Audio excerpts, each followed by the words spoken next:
Dr. Elena Vasquez pressed her face closer to the viewing screen. The ancient symbols glowed softly in the holographic display, floating in the air like ghostly writing from a long-dead civilization. Around her, the best minds in the galaxy worked desperately to understand what they were looking at. The research station hung in space above a dead world. For 3 months, the team had been studying the mysterious ruins found deep beneath the planet's surface.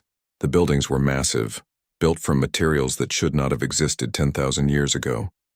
But it was the writing that truly puzzled everyone. "The mathematical structure is perfect," said Dr. Zethka, her crystalline body chiming softly as she moved. The Zephyrian scientist had spent weeks analyzing the symbols with every tool available. "This language follows patterns more complex than anything we have seen. Yet we cannot understand a single word." Mokari researcher Veltar waved his tentacles in frustration.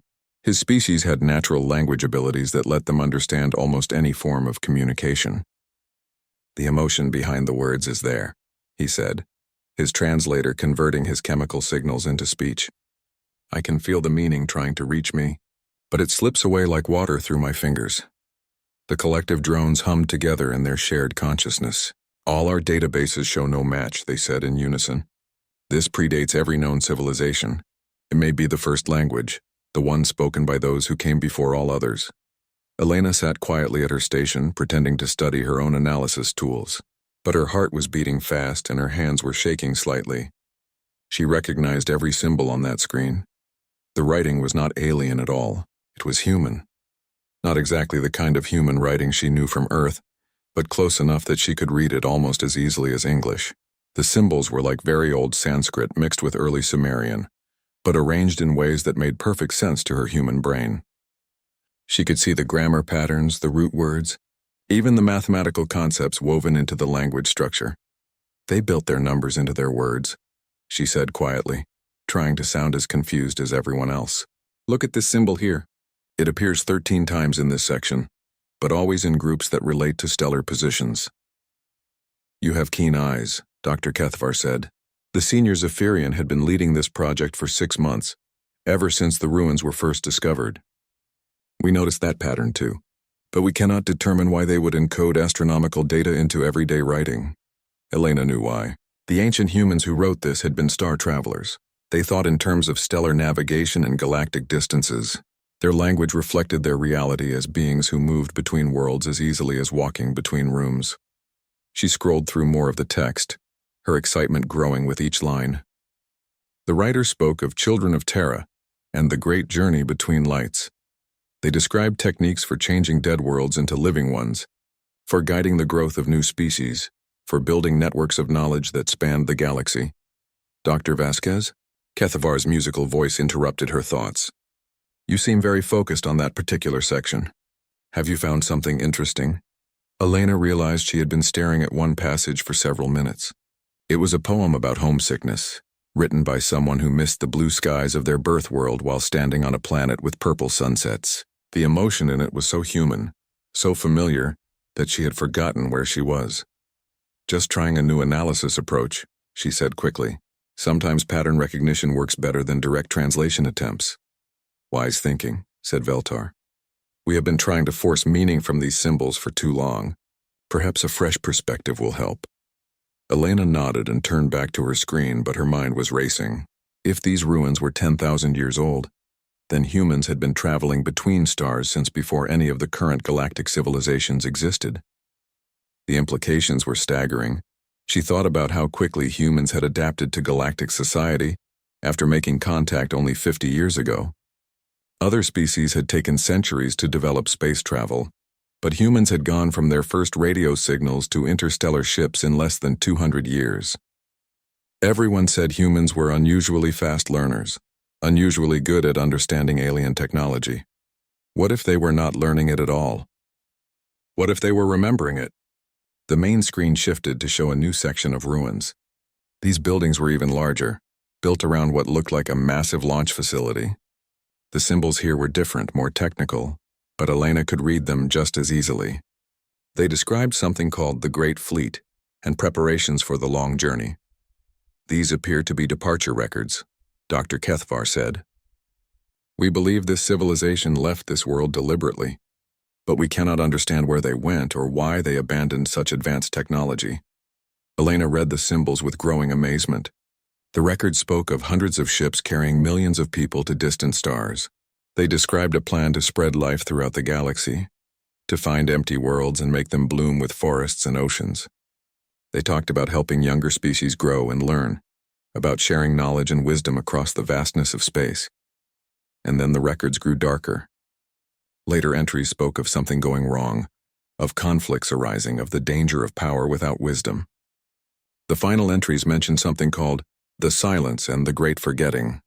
"Dr. Vasquez, your readings are unusual," one of the collective drones said. "Your brain patterns show recognition responses, but that should be impossible for unknown symbols." Elena felt her face growing hot. The collective could sense emotional reactions through their advanced sensors. She had to be more careful. "I think I am starting to see some patterns," she said. "The mathematical relationships remind me of certain theoretical frameworks from human xenolinguistics. Maybe that is why my readings look different." It was a weak excuse, but the others seemed to accept it. They were all so focused on their own analysis methods that they did not question her response too deeply. As the day shift ended, Elena stayed behind to continue her research. In reality, she began translating everything she could access. The more she read, the more certain she became. These were her people, ancient humans who had reached for the stars and achieved wonders beyond imagination. But what had happened to them?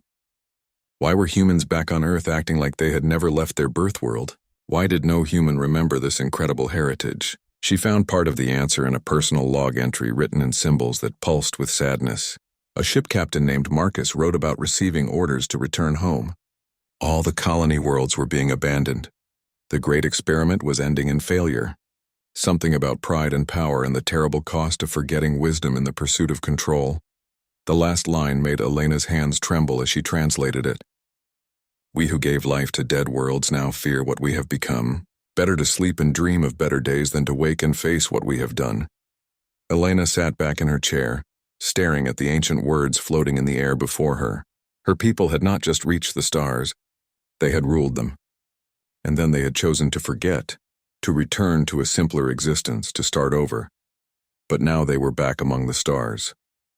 And if Elena could read these symbols, how long would it be before other humans began to remember too? She looked around the empty research station, suddenly feeling very alone with her terrible knowledge. Tomorrow she would have to face her colleagues again, pretend to be as puzzled as they were, while sitting on the greatest secret in galactic history. The writing on the screen continued to glow softly, waiting for someone to understand its message. Elena reached out and touched the controls, saving everything to her personal files. She had a lot of reading to do. Elena could not sleep. She lay in her small quarters aboard the research station, staring at the ceiling while her mind raced with questions. Every time she closed her eyes, she saw those ancient symbols floating in her vision, speaking to her in a language that should have been impossible to understand. For 3 days, she had been living a lie. During the day shifts, she worked alongside her alien colleagues, pretending to be as confused by the mysterious writing as they were. But during the night shifts, when the station was quiet, she returned to the lab to continue her secret translations. The database contained more information than she had first realized. The expedition that discovered these ruins had been working for over a year, and they had found similar sites on 16 other worlds. Elena accessed the files from each location, her excitement growing with every new document. The pattern was clear. All of these worlds had once been human colonies. The ruins showed the same architectural style, the same technological signatures, the same ancient human writing. But more importantly, they showed the same timeline. Every site had been abandoned approximately 10,000 years ago, all within a span of a few centuries. Elena pulled up star charts showing the locations of all 17 discovery sites. They formed a rough sphere around the center of the galaxy, with Earth sitting almost exactly in the middle. The pattern suggested a massive civilization that had spread outward from humanity's home world, then collapsed back inward. She translated shipping records from a world near the edge of the sphere. The document spoke of supply runs to the inner colonies and messages from Terra Command. They described a vast network of human worlds, connected by ships that could cross galactic distances in weeks rather than years. The technology described in these records was far beyond anything humans currently possessed. The ancient humans had mastered faster-than-light travel, genetic engineering, planetary terraforming, and something called quantum consciousness transfer. They had not just explored the galaxy, they had reshaped it according to their will. But what fascinated Elena most were the personal writings. She found diaries, letters, and personal logs that revealed the daily lives of these ancient space travelers. They worried about their children, complained about work assignments, fell in love, and dreamed of seeing new worlds. They were completely recognizably human. One diary entry, written by a terraforming engineer named Sarah Chen, described the process of turning a dead rock into a living world. Day 847 of the Genesis project. The atmosphere processors are working perfectly. We released the first batch of modified algae yesterday, and the oxygen levels are already rising. In 50 years, this world will have forests and oceans. In 100 years, it will be home to millions of people. Sometimes I wonder if we have the right to change entire planets to suit our needs. But then I remember all the life we are creating, all the beauty we are bringing to empty space. Elena read that passage 3 times, feeling a strange connection across 10 millennia. Sarah Chen had felt the same wonder about space exploration that Elena felt today, the same excitement about discovering new worlds, the same questions about humanity's place in the universe. But there were darker writings too. As Elena worked deeper into the historical timeline, she found records of conflicts between human colonies. Some worlds wanted to maintain strict environmental controls, while others pushed for rapid industrial expansion. Some colonists believed in helping primitive alien species develop, while others wanted to claim empty worlds for human expansion only. The tension seemed to center around something called the Directive. Elena found references to it in hundreds of documents, but the actual text took her days to locate. When she finally found it, hidden in the personal files of a colonial administrator, her blood ran cold. The Directive was humanity's original plan for galactic expansion. It stated that humans had a responsibility to guide and nurture all life in the galaxy toward greater complexity and consciousness.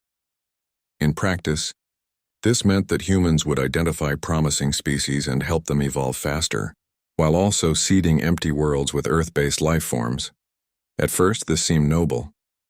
The early records showed humans carefully helping primitive civilizations develop agriculture, medicine, and basic technology. They terraformed barren worlds and introduced Earth plants and animals that could thrive in alien environments. But over thousands of years, the Directive had changed. Later documents showed humans becoming more controlling, more convinced of their own superiority. They began making decisions for alien species without consulting them. They claimed the best worlds for human colonies and moved alien populations to less desirable planets. They started genetic modification programs designed to make alien species more useful to human civilization. Elena found a particularly chilling report from a human administrator on a world inhabited by early Zephyrians. The writer complained that the crystalline beings were too slow to accept necessary improvements to their primitive society and recommended direct neural intervention to accelerate their development timeline. The ancient humans had not been evil, but they had gradually lost sight of the difference between helping and controlling. Their advanced technology had made them believe they knew what was best for every other species in the galaxy. They had become galactic managers, treating entire civilizations like projects to be optimized.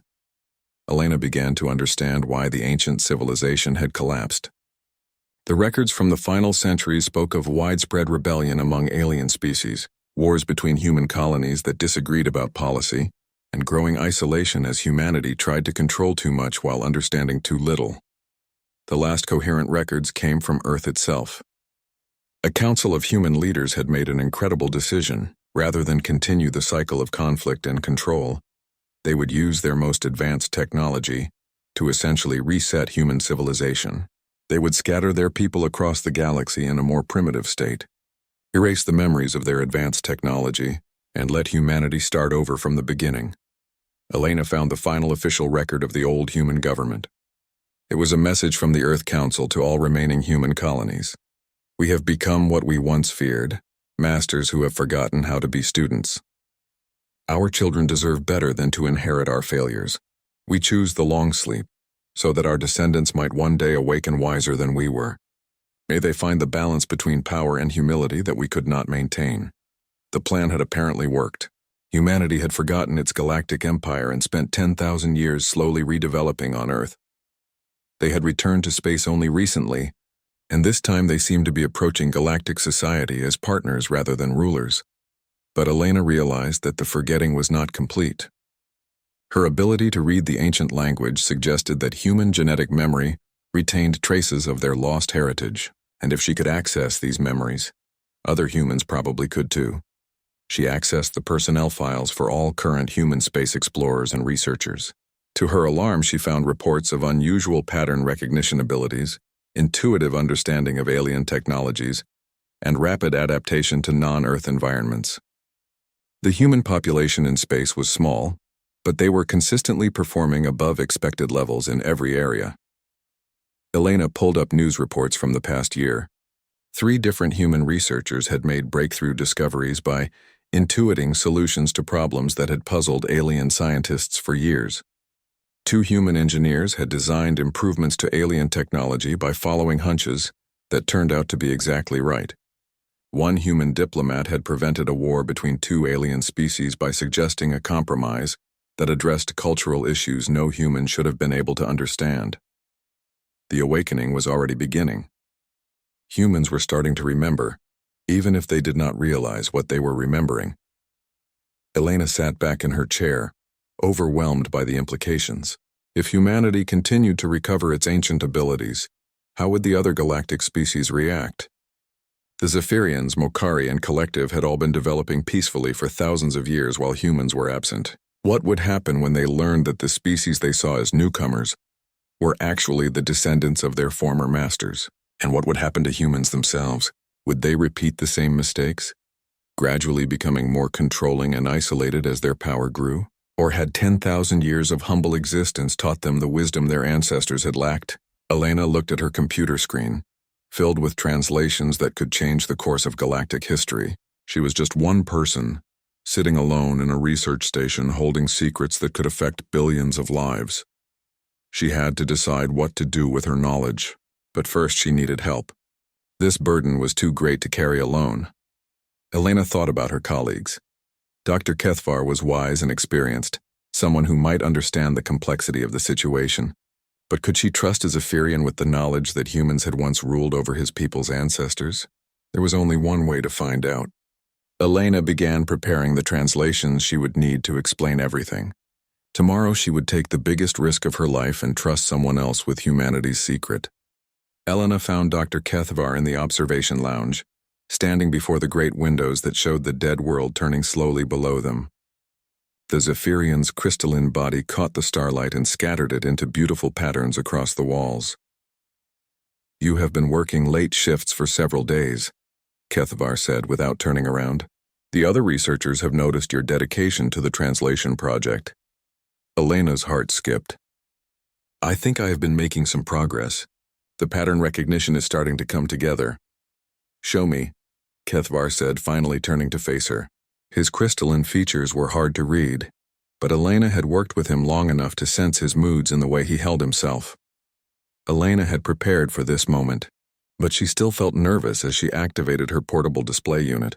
The ancient symbols appeared in the air between them, glowing softly in the darkened lounge. "Watch this," Elena said, pointing to a section of text. "This symbol here means journey or travel. This one means star or light. When they appear together like this, they create a compound meaning." She highlighted the symbols as she spoke, and their meaning became clear. Star journey or interstellar travel. Kethvar's body chimed with interest. "That is remarkable progress. How did you determine the individual meanings?" Elena took a deep breath. This was the moment of truth. "Because I can read it, Kethvar. All of it. This is not an alien language. It is human." The Zephyrian's crystalline form went completely still.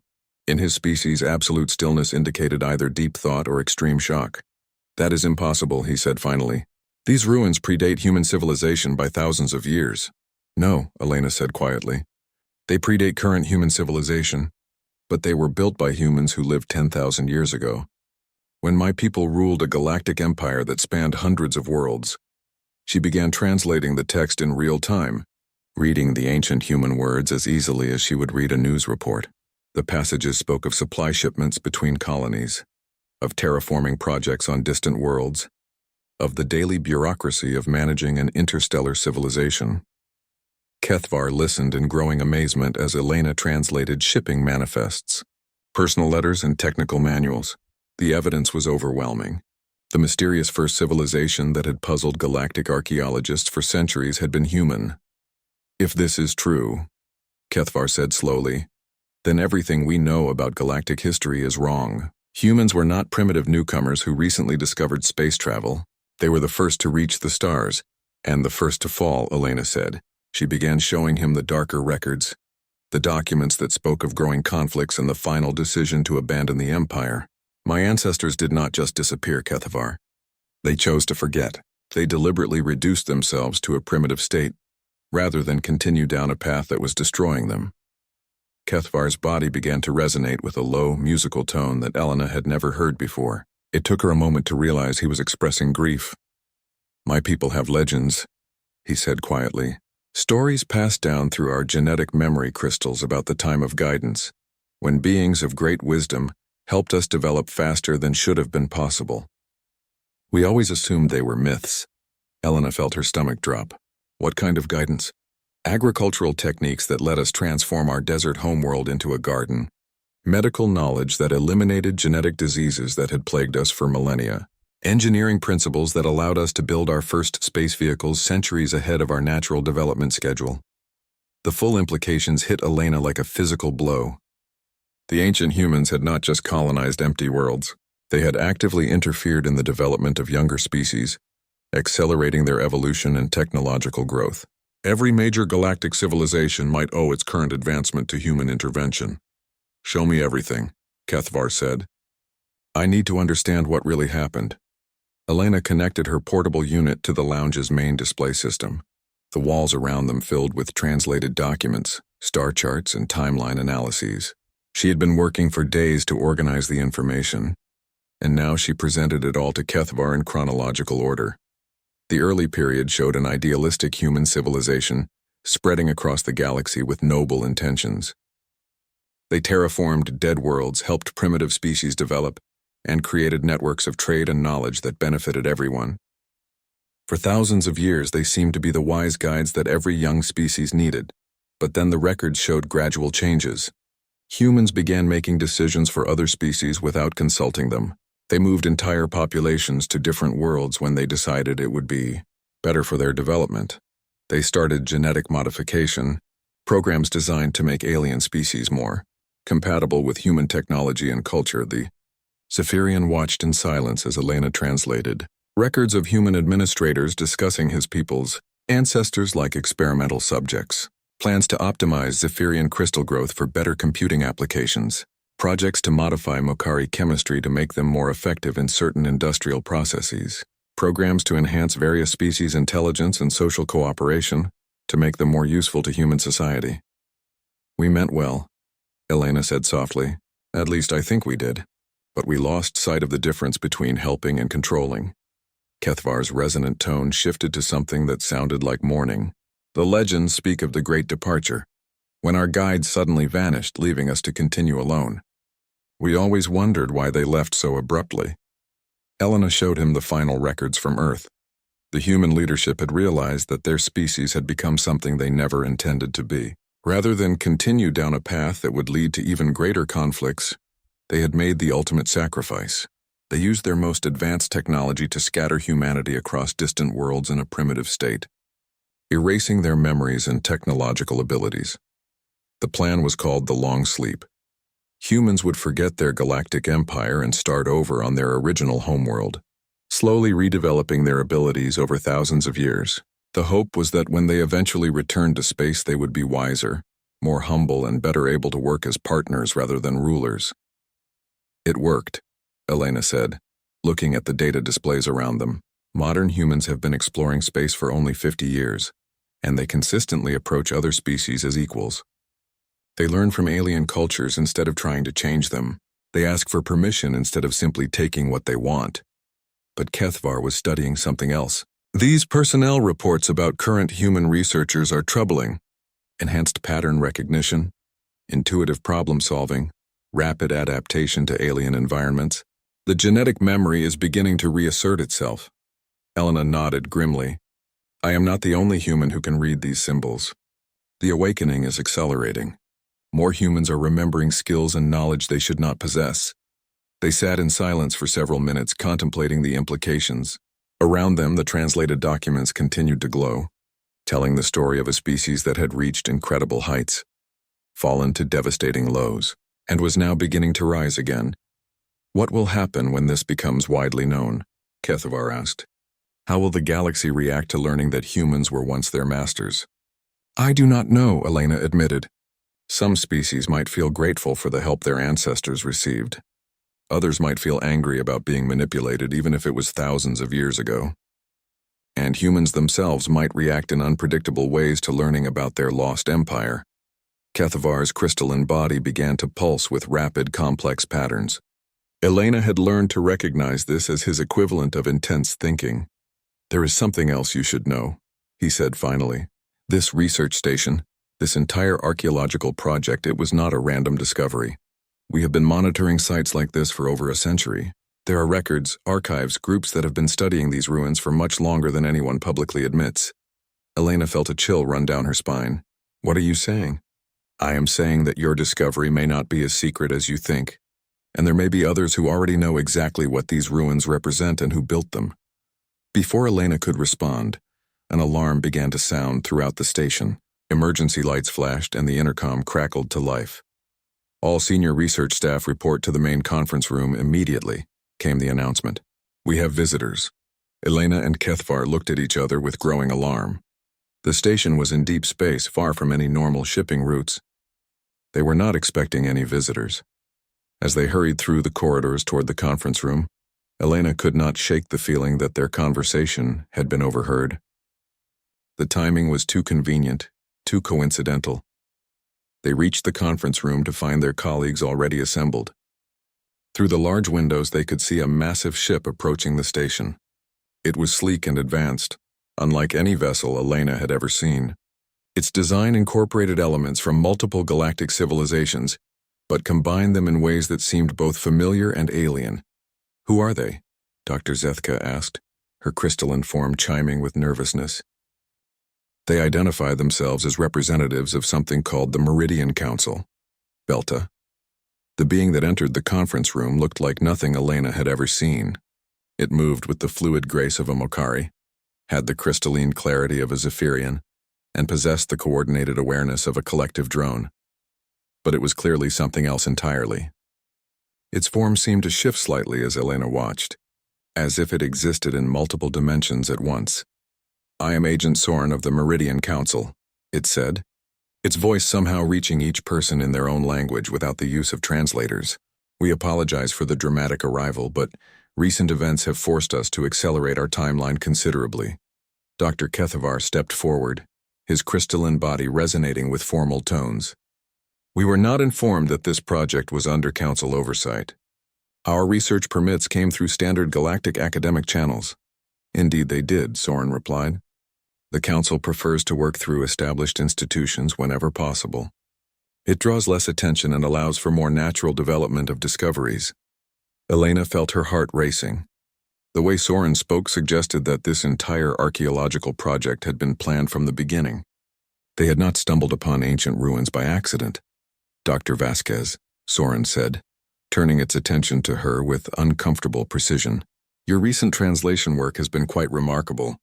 We understand you have made significant progress with the symbolic language found in these ruins. Elena glanced at Kethavar, who gave her a small nod of encouragement. There was no point in pretending anymore. I can read it, she said simply, all of it. Because it is not an alien language, it is human. Yes, Soren said without any sign of surprise. We know. The other researchers in the room began to murmur with shock and confusion. Dr. Zethka's crystalline form chimed rapid questions, while Veltar's tentacles writhed with agitation. The collective drones hummed together as they processed this revelation through their shared consciousness. You have known this entire time? Kathavar asked, his tone carrying harmonics of betrayal.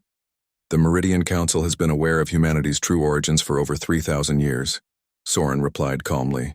We have been carefully monitoring and managing the gradual return of human consciousness to the galactic stage. Elena felt anger rising in her chest. Managing?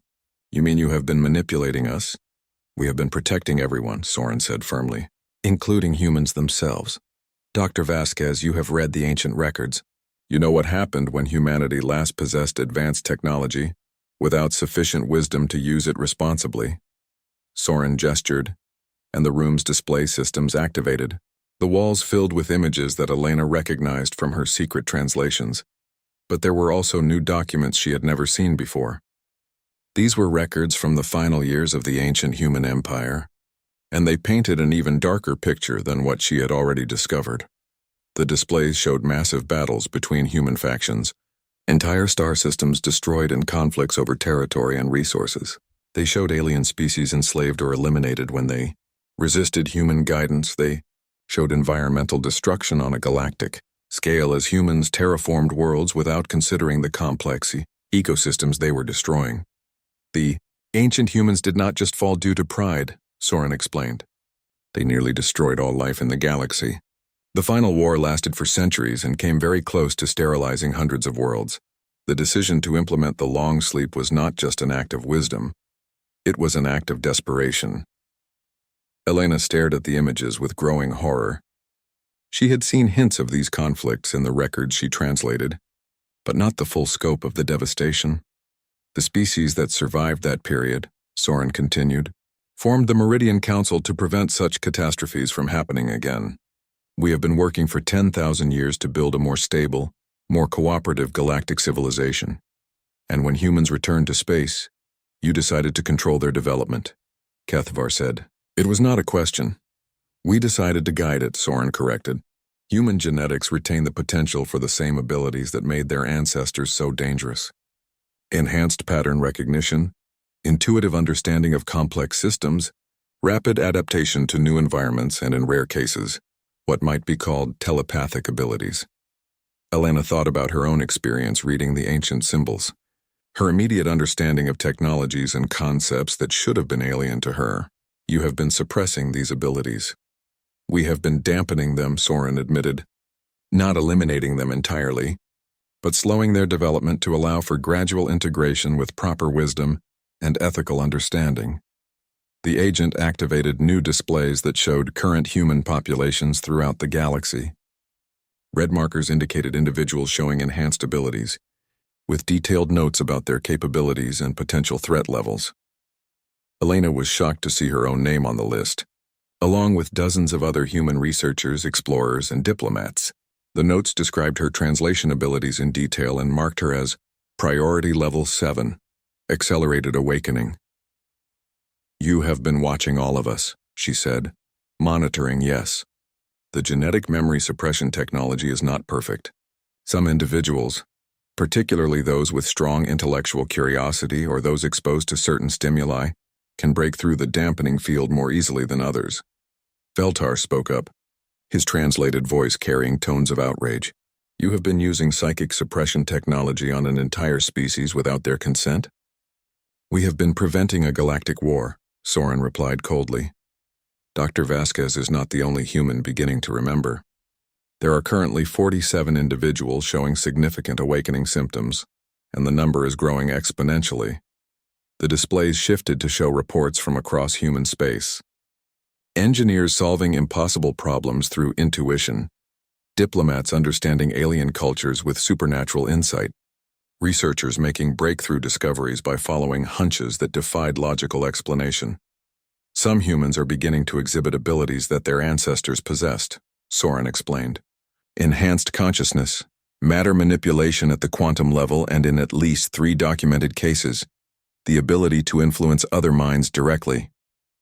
Elena felt a chill run down her spine. Mind control? Not control, but influence. Persuasion that works on a level deeper than normal communication.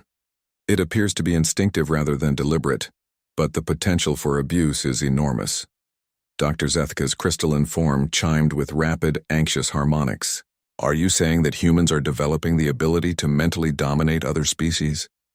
We are saying that some humans are beginning to recover abilities that once made their species the rulers of the galaxy, Soren replied. And we are running out of time to prevent them from making the same mistakes their ancestors made. The room fell silent as everyone processed this information. Helena looked around at her colleagues, wondering if they now saw her as a potential threat rather than a fellow researcher. What do you want from us? She asked finally. Your cooperation, Soren said. The suppression technology is failing across the entire human population. Within a few years, possibly sooner, humans will begin recovering their full ancient capabilities whether we want them to or not. The question is whether this awakening happens gradually, with proper guidance and safeguards, or all at once in a chaotic burst that could destabilize galactic civilization. Soren activated one final display that showed projected timelines. In the best-case scenario, human abilities would return slowly over several decades, with each individual receiving counseling and training to use their powers responsibly. In the worst-case scenario, millions of humans would suddenly discover they could manipulate matter and influence minds, with no preparation or ethical framework to guide them. Dr. Vasquez, Soren said, you are one of the first humans to break through the suppression field completely. Your choices in the coming days will help determine which timeline we follow.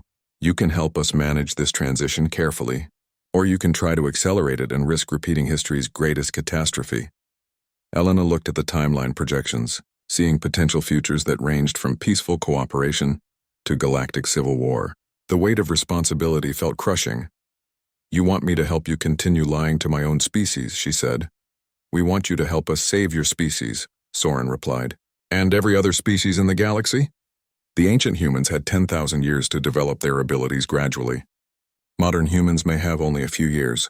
The difference could determine whether humanity returns as partners or as conquerors.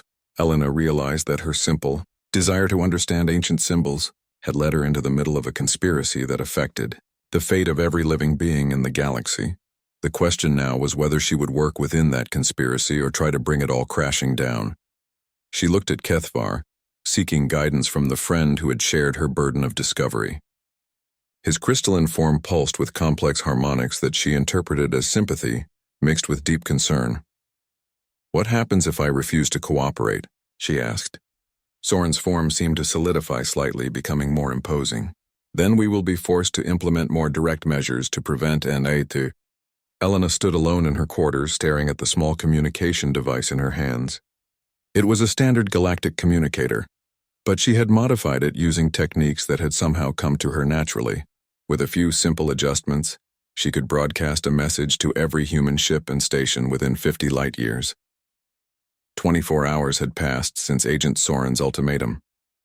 In that time, Elena had made a discovery that changed everything. She had found the final archive. Hidden in the deepest levels of the ancient database was a collection of personal messages from the humans who had implemented the long sleep. These were not official records or government documents, but private communications between the people who had made the hardest decision in human history. The messages revealed a truth that Agent Soren had not shared. The ancient humans had not simply chosen to forget their technology and start over. They had built something into their genetic code, a kind of safeguard that would activate when their descendants were ready. Dr. Sarah Chen, the terraforming engineer whose diary Elena had read earlier, had written the most revealing message. We are not just erasing our memories. We are planting seeds for our children's future. The genetic triggers will activate when humanity has learned to work with others instead of ruling over them. When they encounter the old records, when they begin to remember, it will be because they are ready to do better than we did. The ancient humans had designed the awakening to happen naturally when humanity was psychologically and ethically prepared to handle their inherited abilities. The fact that Elena and other humans were beginning to remember meant that the safeguards had determined they were ready. The Meridian Council was not protecting the galaxy from premature human awakening. They were preventing a natural process that had been 10,000 years in the making. Elena activated the modified communicator and began recording her message. This is Dr. Elena Vasquez aboard Kepler Station. I am sending this message to all human personnel in galactic space. What I am about to tell you will sound impossible, But I have evidence to support every word, she paused, knowing that her next words would change everything. We are not the primitive species that recently discovered space travel. We are the descendants of the beings who first brought life to the galaxy. Our ancestors ruled an empire that spanned hundreds of worlds, and they chose to forget that power rather than let it destroy them. Elena began transmitting the translated documents, starting with the most basic records and building toward the more complex revelations. She included the personal messages from the implementers of the long sleep, especially Sarah Chen's explanation of the genetic triggers. The abilities some of you have been experiencing are not anomalies or gifts, she continued. They are your birthright awakening because humanity has finally learned the wisdom our ancestors lacked. We have spent 50 years in galactic space proving that we can work as partners rather than rulers. The time for hiding is over. As she transmitted the data, Elena felt something changing within herself. The mental barriers that had limited her abilities were dissolving. She could sense the quantum structure of matter around her, feel the probability flows that governed reality. The ancient knowledge was flooding back, but it felt natural and controlled rather than overwhelming. Her communicator began receiving responses almost immediately. Human researchers across the galaxy were reporting similar experiences. The awakening was not chaotic or dangerous. It was coordinated and careful, exactly as the ancient humans had designed it to be. Dr. Martinez aboard the Exploration Ship Horizon reported that he had just successfully repaired his ship's damaged quantum drive using techniques that had simply come to him. Commander Lou at the mining station on Kepler 442 said that she had resolved a three-way territorial dispute between alien species by understanding their cultural motivations on an intuitive level. Engineer Thompson on the research vessel Darwin described successfully communicating with a sentient crystal formation using harmonics that he had somehow known would work. Elena realized that she was witnessing the controlled return of humanity's lost potential, not the reckless power-seeking that had destroyed their ancestors, but the careful application of advanced abilities guided by 10,000 years of learned humility. Agent Soren appeared in her quarters without warning, its multidimensional form radiating anger and urgency. You have made a catastrophic mistake, Soren said. The suppression field is failing across the entire human population. Dozens of individuals are manifesting abilities far beyond safe parameters. Safe according to whom? Elena asked calmly.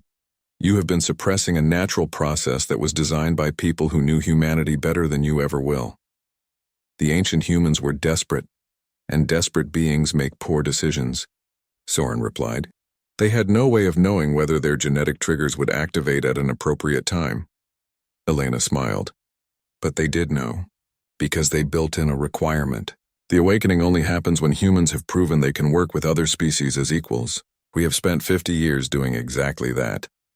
She gestured to her communication device, which was now receiving reports from over 200 human installations. Look at what is actually happening, Soren. Humans are not conquering or dominating. They are solving problems, resolving conflicts, and helping other species. The reports flooding in supported Elena's point. Human diplomats were using enhanced empathy to prevent wars. Human engineers were solving infrastructure problems that had puzzled alien scientists for decades. Human researchers were making breakthrough discoveries that benefited entire civilizations. But most importantly, they were doing it all in partnership with alien colleagues. The awakening humans were not trying to take control or establish dominance. They were using their recovered abilities to strengthen the cooperative galactic civilization that already existed.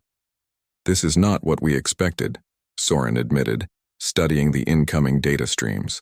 Our models predicted chaos and conflict. Your models were based on the ancient empire at its worst, Elena said. You never considered that the long sleep might have worked exactly as intended. Humanity has learned the lessons our ancestors died teaching us. Dr. Kethvar appeared in the doorway, his crystalline form resonating with complex harmonics. Elena, there is something you should know. I have been in communication with other senior researchers across the galaxy. The Meridian Council has been monitoring the situation from 17 different research stations. Elena felt a moment of alarm, but Kethvar's tone was reassuring. The reports are unanimous, he continued. Awakening humans are working with their alien colleagues, not attempting to replace them. Your species appears to be manifesting exactly the kind of ethical advancement that we have always hoped to see. Agent Soren's form began to shift, becoming less imposing and more contemplative. The Council will need to reevaluate our entire approach to human integration. The Council will need to trust the process that the ancient humans designed, Elena corrected. Your interference has been delaying something that should have happened naturally years ago. Elena's communicator chimed with a priority message from Earth. She activated the display and saw Director Chen, the head of Earth's Space Exploration Program, broadcasting from the Global Space Coordination Center. All human personnel in galactic space, Director Chen said. We are receiving unprecedented reports of enhanced abilities and recovered memories. If these reports are accurate, we are facing the greatest revelation in human history. Elena smiled. Director Chen was Dr. Sarah Chen's descendant, carrying both her genes and her wisdom. Effective immediately, Director Chen continued, all human space installations will share their discoveries openly with their alien colleagues. We will hide nothing and claim no special privileges. If we are truly the heirs of a galactic empire, we will prove ourselves worthy of that inheritance through service, not through dominance. The message perfectly captured what Elena had hoped humanity's response would be. Rather than using their recovered abilities to claim power, humans were choosing to use them to strengthen the partnerships they had already built. Agent Soren stood silently for several minutes, processing the flood of data from across human space. Finally, its form shifted into what Elena interpreted as a posture of resignation mixed with hope. Perhaps, Soren said slowly, the long sleep was more successful than we understood. Humanity may indeed be ready to reclaim its heritage responsibly. More than ready, Elena said. We are excited to contribute to galactic civilization with our full potential, as partners among equals. Over the following weeks, the transformation of human space became the subject of intense study and celebration throughout the galaxy. The recovered human abilities proved to be exactly what galactic civilization needed to address its greatest challenges. Ancient environmental damage was healed through advanced terraforming techniques. Conflicts between species were resolved through enhanced empathy and communication abilities. Technological problems that had seemed impossible were solved through quantum-level manipulation of matter and energy. But most importantly, humans consistently chose cooperation over control. They shared their knowledge freely, asked permission before implementing changes,